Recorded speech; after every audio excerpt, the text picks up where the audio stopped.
Olá você, tudo bem? Professor, placenta é um órgão de comunicação materno-fetal ou é um anexo embrionário de comunicação materno-fetal nos mamíferos? Professor, o ornitorrinco e a equidna põem ovos, mas são classificados como mamíferos? Essa e outras respostas obteremos na aula de hoje. Eu sou o professor Billy Paul, do canal de Ciências Biológicas e Autodesenvolvimento. E após a vinheta, estudo da placenta, especialmente para você. Vamos lá?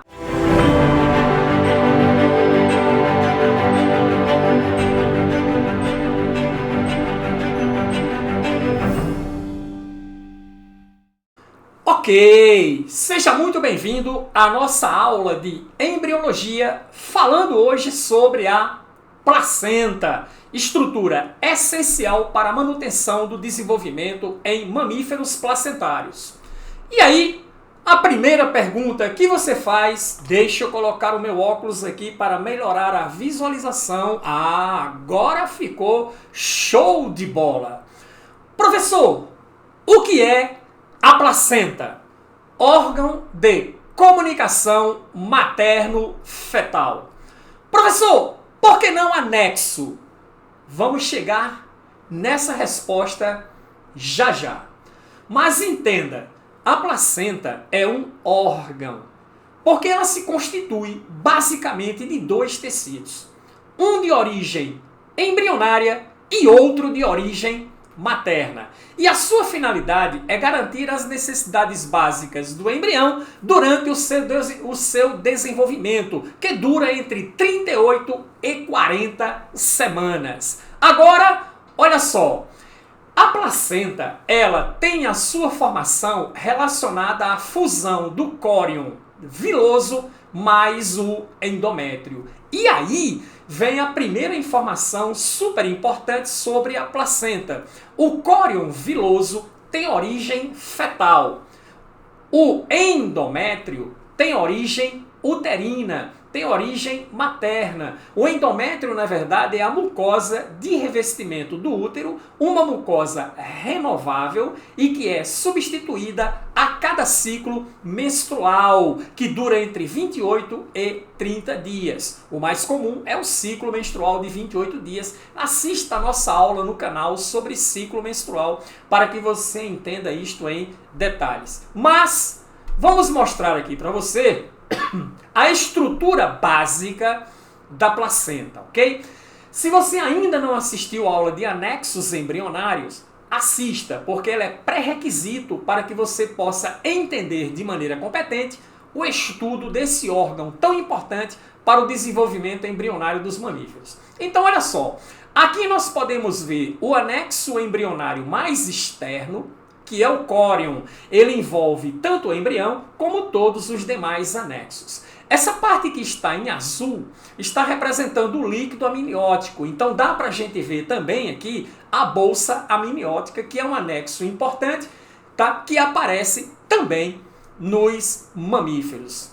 Beleza? E aqui você tem o seguinte, esse córion mais externo aqui desse lado representa o que se chama de córion liso. Assim como esse córion aqui, essa parte aqui do córion é chamado de córion viloso. Tá certo ou não? E essa estrutura interna aqui são as vilosidades coriônicas. Essas vilosidades coriônicas, elas são parte do córion viloso e que se interpenetram dentro do endométrio, já que tudo isso aqui nada mais é do que a estrutura endometrial que contém os espaços intervilosos onde penetram as vilosidades coriônicas, estabelecendo assim a comunicação materno-fetal, para que esse feto possa então receber nutrientes e oxigênio e liberar resíduos e CO2. Ok? Garantindo assim o seu desenvolvimento equilibrado materno-fetal.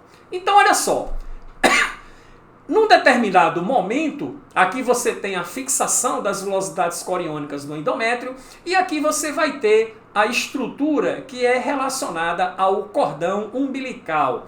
Lá na aula de anexo embrionário, nós falamos sobre o saco vitelínico, que tem a função de promover a nutrição do embrião. Ele é cheio de vitelo. Vitelo, na verdade, é comida de células. Vitelo, na verdade, é proteínas e lipídios. Sucos digestivos oriundos do intestino primitivo do embrião são liberados para o saco vitelínico, quebrando então, digerindo então as proteínas e os lipídios, fornecendo então ácidos graxos e aminoácidos, nutrientes prontos para o desenvolvimento do embrião. E o alantoide, que é a outra estrutura, tá, que é responsável pelo acúmulo de excreta. Mas isso aí é extremamente desenvolvido nos animais ovíparos, os animais que põem ovo, onde o embrião se desenvolve fora do organismo materno.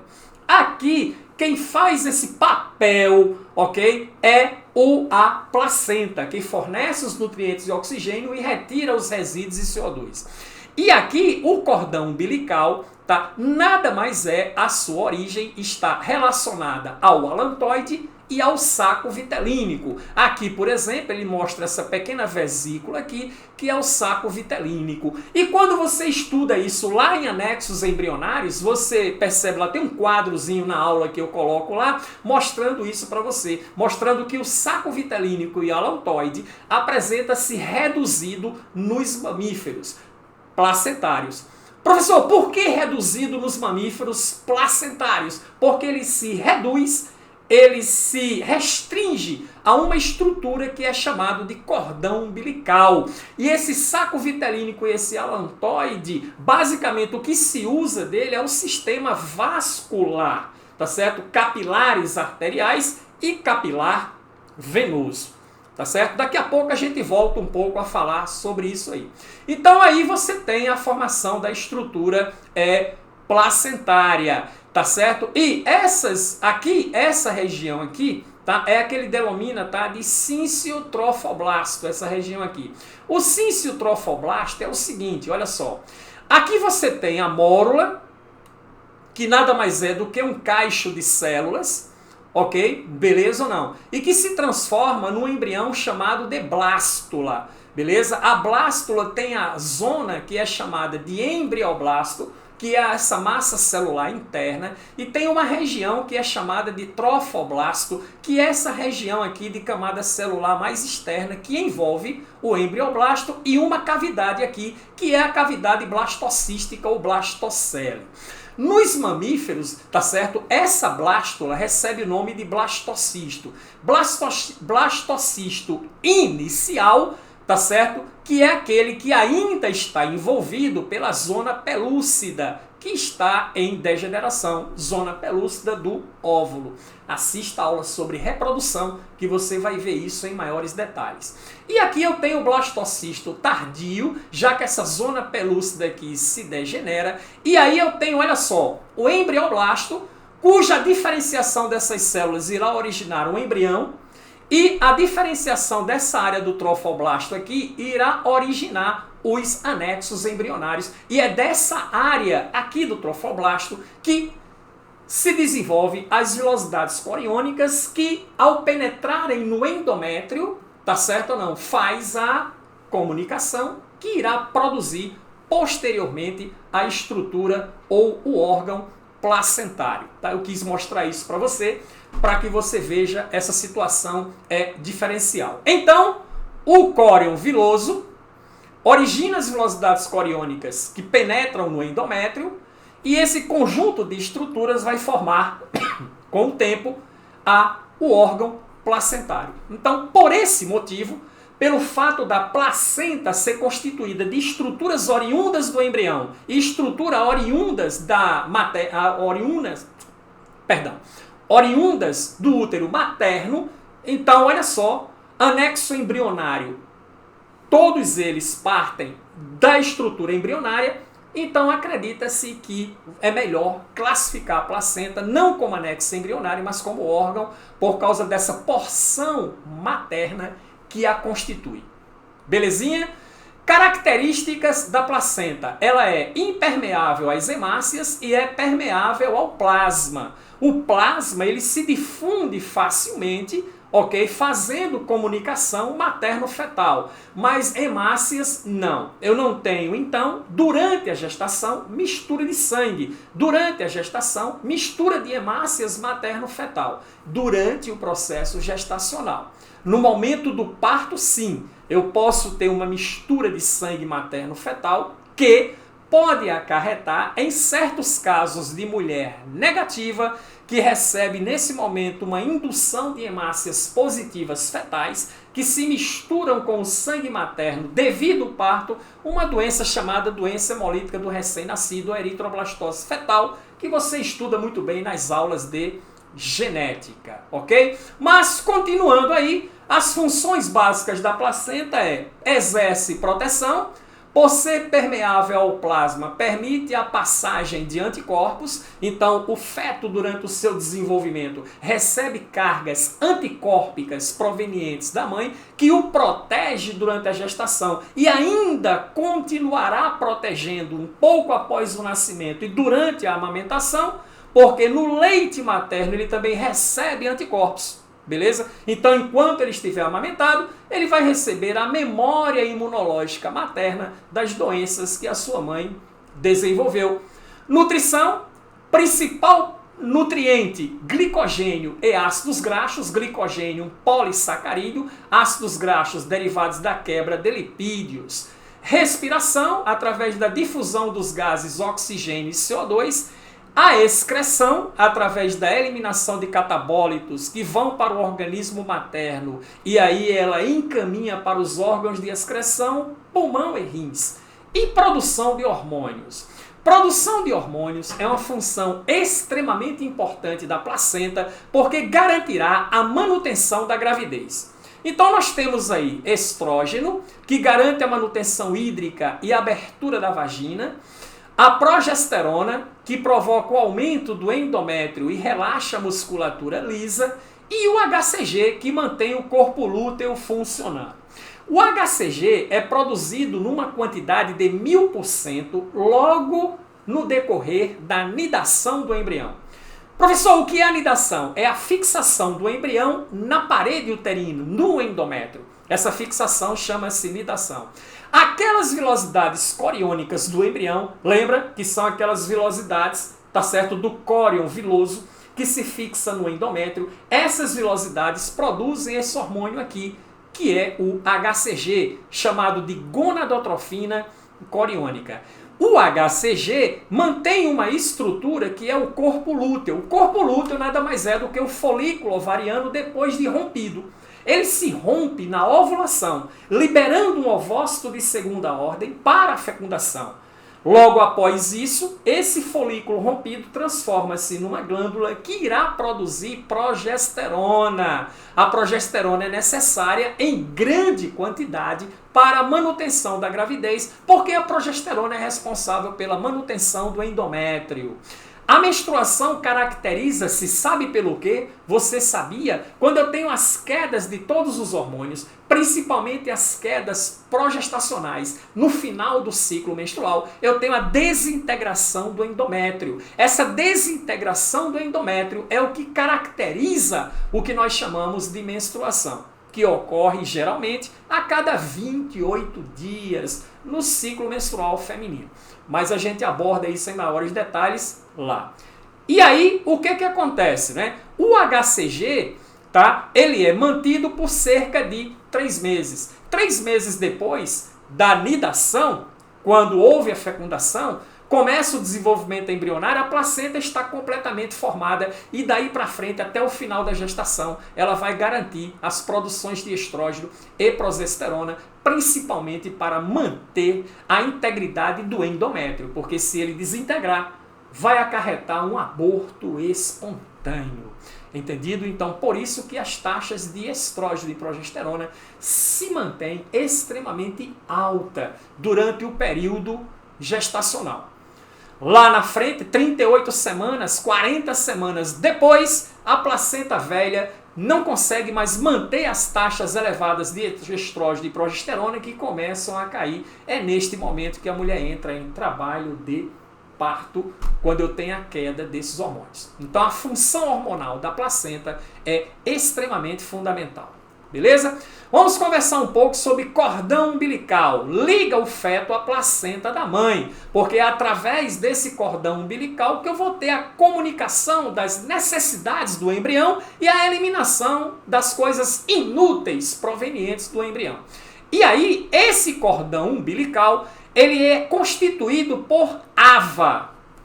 Professor, não entendi. Ava? Isso, são 2 artérias e uma veia. Lembre-se, 2 artérias e uma veia. Daí o termo ava. Olha lá, veia 1 e artéria 2. E ao contrário do que se pensa, é através dessa veia que ocorre o suporte de oxigênio e é através dessas 2 artérias que ocorre a retirada do CO2. Professor, é o contrário? É sim. Nós vamos ver isso em melhores detalhes quando estudarmos circulação do embrião dentro aqui de embriologia, dentro desse estudo sobre anexos embrionários. É a nossa próxima aula na sequência, é a circulação do embrião. Aí lá a gente entende bem o porquê dessa inversão. Beleza? Detalhe importante, olha só, a origem do cordão umbilical está relacionado com o saco vitelínico mais o alantoide, ok? Aqueles anexos embrionários bastante desenvolvidos em aves e répteis que são ovíparos, beleza? Envolvido pela geleia de Wharton, que é um muco protetor desses vasos do cordão umbilical. Nesse esquema aqui, dá pra gente perceber como funciona em detalhes o cordão umbilical. Aqui nós temos a sua veia de grosso calibre, aqui nós temos as suas artérias de grosso calibre, e lembre-se que o sistema é AVA, 2 artérias e uma veia. Essas duas, aliás, essa veia do cordão umbilical, representada aqui em azul, é responsável pelo transporte de oxigênio, de carrear oxigênio, nutrientes e hormônios da mãe, ou melhor, da placenta, para o organismo fetal, enquanto as artérias são responsáveis pela retirada de CO2 e de catabólitos resultantes do metabolismo celular, mais especificamente do catabolismo celular, como por exemplo ureia, como por exemplo ácido úrico, que será retirado do organismo fetal, encaminhado para o organismo materno, e ela então levará, ou melhor, a sua corrente sanguínea levará isso para os órgãos de excreção, pulmões, CO2 e rins, catabólitos. Beleza? Show de bola? Toda essa estrutura de vasos é envolvida pela geleia de Wharton, que ajuda a manter os vasos abertos e o fluxo de sangue constante. Vale salientar que encontramos também, tá certo, líquido amniótico nessa estrutura aqui da geleia de Wharton.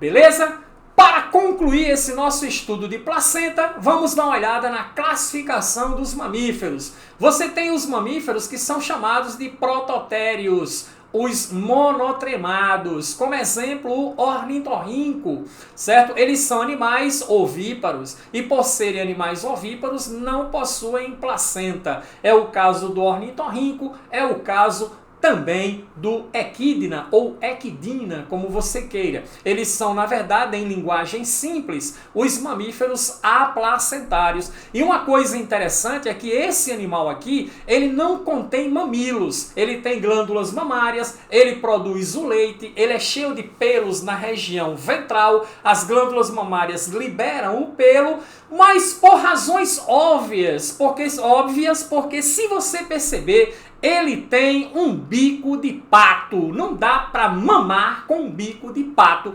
Então, os embriõezinhos, aliás, os bebezinhos, então, do ornitorrinco lambem os pelos molhados de leite e assim então eles se alimentam. E aí nós temos também os mamíferos metatérios, que são os marsupiais, cujo desenvolvimento embrionário é parcial e completado dentro de uma bolsa abdominal, que é o marsúpio, beleza? Como exemplo aí nós temos o canguru, o gambá e o koala, tá certo? São animais vivíparos, eles não põem ovo, placenta coriovitelínica de curta duração. Aí por isso que este feto ele é liberado antes. Sobe então pela barriga da mãe, se escorregar e cair no chão, dançou. Entendido, apenas aqueles que chegam dentro da bolsa irão completar o seu desenvolvimento evolutivo. E os mamíferos eutérios, que são os mamíferos placentários, que é o nosso caso, animais vivíparos com placenta alantocórica.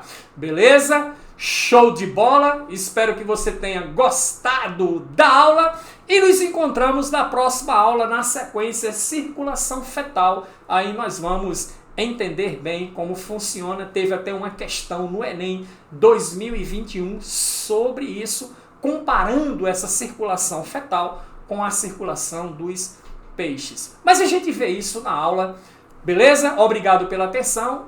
Se serviu para você, se você aprendeu, se foi útil, se inscreva no canal, ative as notificações e nos ajude a continuar desenvolvendo esse trabalho, a continuar divulgando o método Biomap para todos os alunos que assistirem aulas no nosso canal.